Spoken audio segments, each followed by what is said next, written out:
Buenas tardes. Es un placer para mí poder participar en el 13º Congreso Internacional sobre Estudios Nutricionales y Alimentación y presentar el trabajo del grupo de investigación al cual pertenezco. Desarrollo de un instrumento estandarizado de uso clínico y de investigación para la identificación de riesgo de disbiosis intestinal en niños de edad preescolar. Mi nombre es Jorge Iván Zurutuzalor Méndez y pues vamos a iniciar.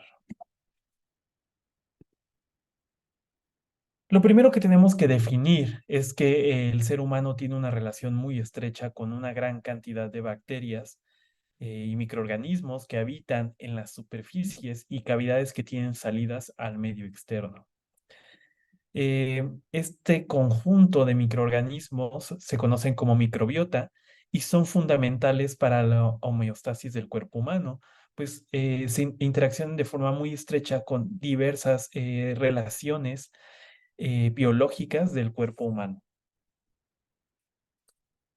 La microbiota, cuando reside en el aparato digestivo, pues se conoce como microbiota intestinal. Tiene un papel muy importante en el desarrollo del tejido intestinal, la nutrición, ayudándonos a digerir alimentos que de otra forma no podríamos, y un aspecto inmunológico muy importante. Sus alteraciones, que se conocen como disbiosis, se han asociado a una gran cantidad de enfermedades, por ejemplo, la obesidad, las enfermedades crónico-degenerativas, el Alzheimer, autismo y muchas más enfermedades. La disbiosis es muy difícil de definir. Actualmente sigue sin existir un consenso sobre cómo entender la patología o la alteración de la microbiota intestinal. La definición más aceptada es aquella que marca una alteración en el radio Firmicutes bacteroidetes. En la imagen podemos observar un estudio en el cual identificaron la microbiota intestinal del panda rojo y podemos ver cómo existe una mayor cantidad de Firmicutes que bacteroidetes. Esta relación es aquella que se utiliza para marcar la disbiosis. Existen una gran cantidad de factores asociados o de riesgo para el desarrollo de disbiosis intestinal. Los reportados en la literatura incluyen antecedentes prenatales, perinatales y postnatales. Por ejemplo, la vía de nacimiento, el contacto piel a piel al nacimiento del bebé con la madre, enfermedades tanto de la madre como del recién nacido, enfermedades que nos atacan durante el desarrollo de la madurez o de la vida, de la etapa adulta, el uso indiscriminado de antibióticos durante cualquier etapa e incluso en nuestra madre durante el embarazo, la dieta materna alterada y rica en carbohidratos y alimentos ultraprocesados, y características del bebé al nacer, como su alimentación a través de la lactancia materna o la falta de esta, y la etapa de la alimentación complementaria. En la imagen podemos ver que estas alteraciones de factores hasta cierto punto ambientales, pues modifican las concentraciones bacterianas y ocasionan un proceso inflamatorio crónico de baja intensidad.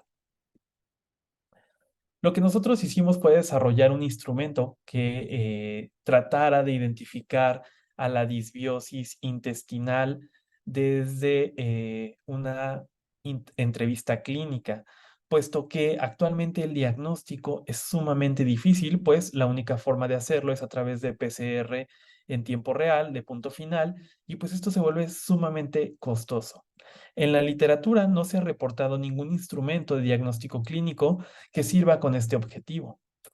Esto pues implica un vacío bastante grande en la investigación y pues nos habla de hecho de una falta del desconocimiento real de la prevalencia de disbiosis en la población, en especial en la población mexicana, en la cual tenemos una gran cantidad de factores de riesgo para su desarrollo y aparte vivimos con muchas enfermedades que ya se han asociado a una disbiosis intestinal previa. Por ejemplo, la obesidad, la diabetes y la hipertensión.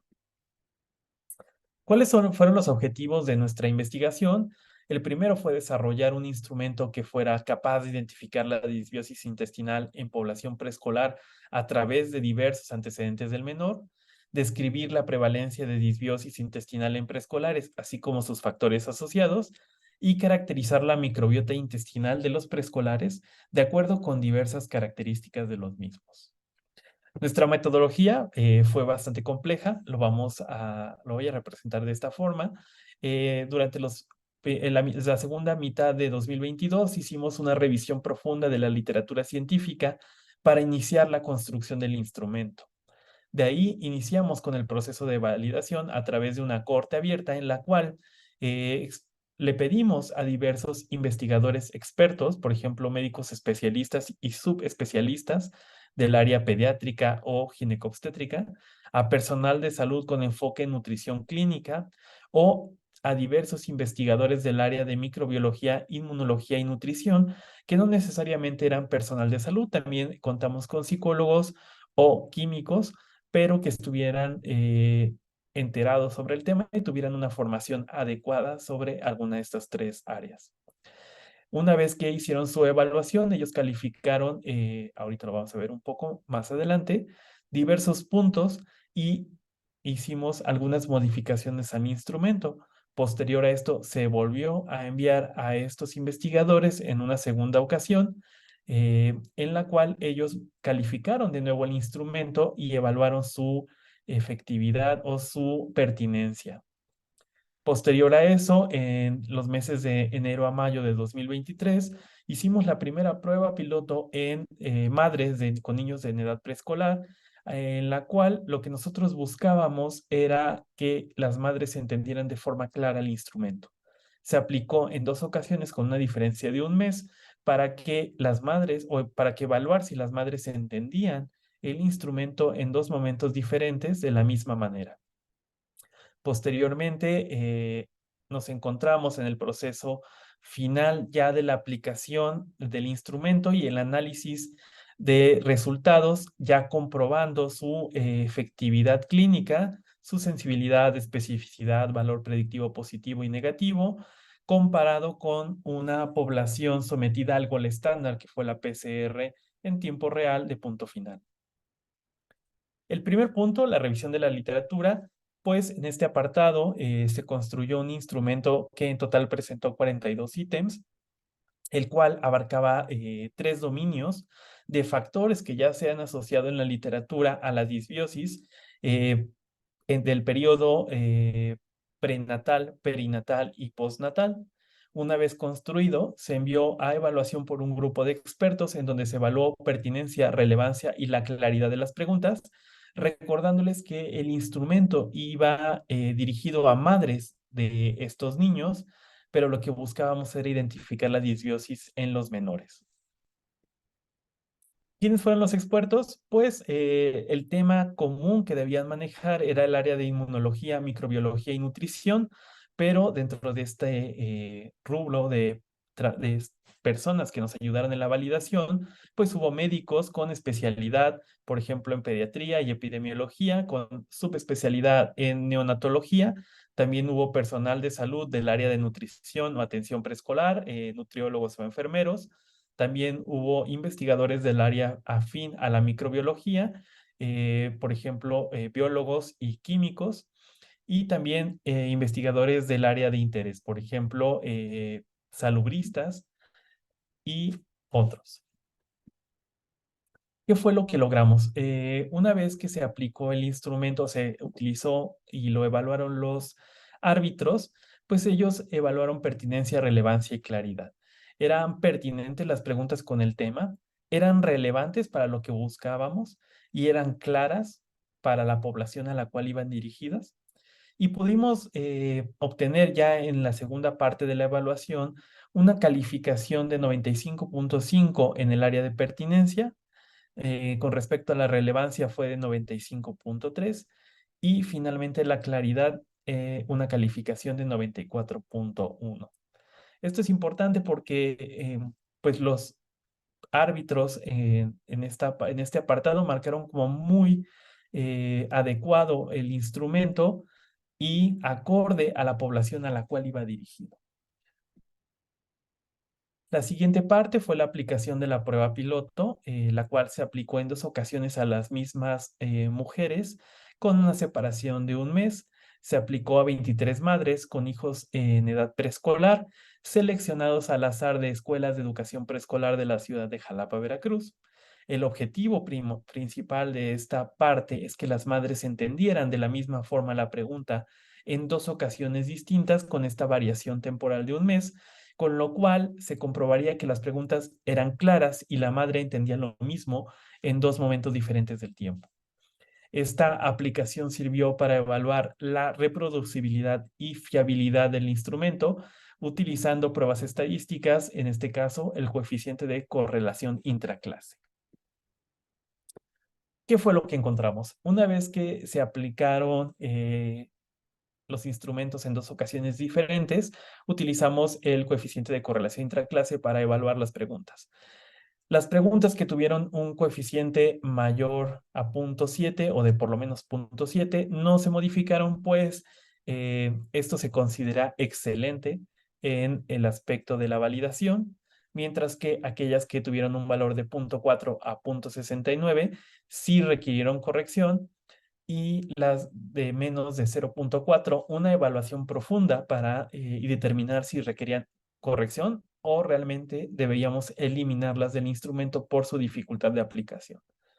El cuestionario en su totalidad presentó un coeficiente de 0.84 que realmente se considera excelente, pues las madres entendían casi en su totalidad el instrumento en dos ocasiones separadas. ¿Cuáles fueron las acciones que nosotros realizamos sobre el instrumento a través o a partir de esta clasificación del coeficiente de correlación intraclase? Pues la mayoría de las preguntas no requirió modificación.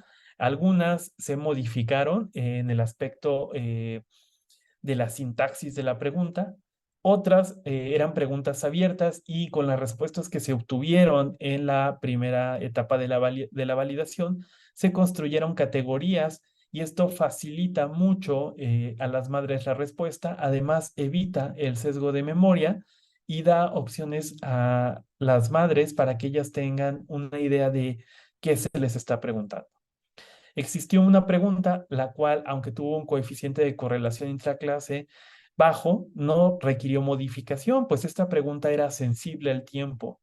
Y el objetivo es que tuviéramos el conocimiento de lo que sucedía en el menor en un periodo no mayor a 15 días. Por lo tanto, entre dos aplicaciones separadas por un mes, debería haber un cambio.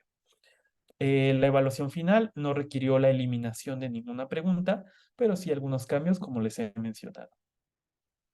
Finalmente, nuestro cuestionario fue pertinente, relevante, claro, reproducible y confiable. ¿Cuáles son las conclusiones de esta primera etapa de la investigación? Pues que elaborar un instrumento es ideal para facilitar el diagnóstico de los pacientes, en especial en estas patologías que son muy difíciles de identificar sin pruebas costosas o difíciles de realizar. La validación de los instrumentos es difícil, requieren mucho tiempo y aparte requieren de un manejo estadístico importante para evaluar la calidad del instrumento. Pero cuando se logra la construcción de un instrumento, se pueden evaluar nuevos procesos de validación más adelante. Por ejemplo, una versión autoaplicada o una versión aplicada por terceros. ¿Cuáles han sido nuestros resultados ya de la aplicación en una población definida del instrumento? Pues aparte de aplicar el instrumento, realizamos ya la prueba Gold estándar en 128 niños del área preescolares del área urbana y rural de la ciudad de Jalapa. De estos, 57% tenían peso adecuado, 5% estaban bajos de peso y el resto contaba con sobrepeso o obesidad. 75% presentó parásitos en las muestras de heces fecales y de estas, tomándolas como el total, siendo 96 casos, el 87.5% tenían protozoarios y 12.5% helmintos. Aquí podemos ver la distribución de casos, pero lo más interesante, una vez que se realizó la prueba PCR en tiempo real de punto final, podemos ver en esta gráfica cuál fue su variación por filo cuando existía cierto parásito. podemos ver que el grupo Bacteroidete está más reducido cuando existe un helminto en heces fecales, mientras que los protozoarios o los niños sin enfermedad resultan muy similares en sus distribuciones de abundancia relativa bacteriana. Cuando hacemos esta subclasificación por familia, ya podemos encontrar una diferencia más marcada entre las familias bacterianas de acuerdo a la presencia de parásitos. Podemos ver, por ejemplo, la reducción importante de pacientes, bueno, de las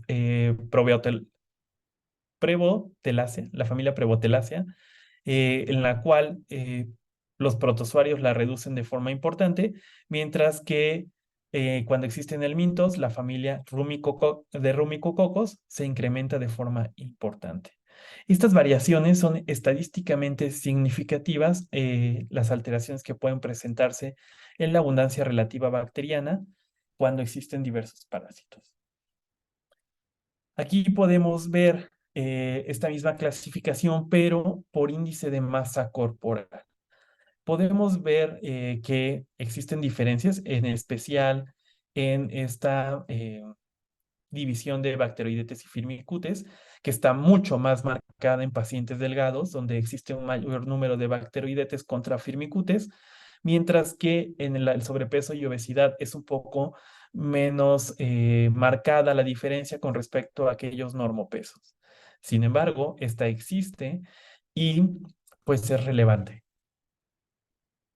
Ya cuando lo vemos por familia, podemos definir un poco más estas modificaciones bacterianas y podemos ver que eh, los Prevotelaceae, que es una familia bastante importante de bacterias, es la que se encuentra más modificada en los niños con peso bajo o delgadez con respecto al peso adecuado.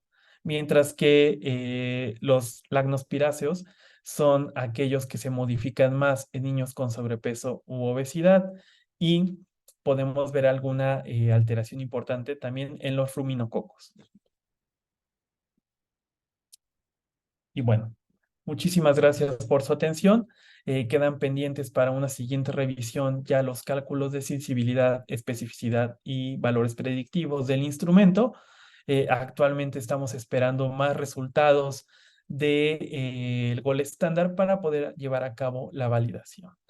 Agradezco al equipo de trabajo al cual pertenezco y pues dejo mis datos de contacto por cualquier pregunta o comentario. Muchísimas gracias. Aquí dejo algunas referencias del trabajo para que las puedan evaluar.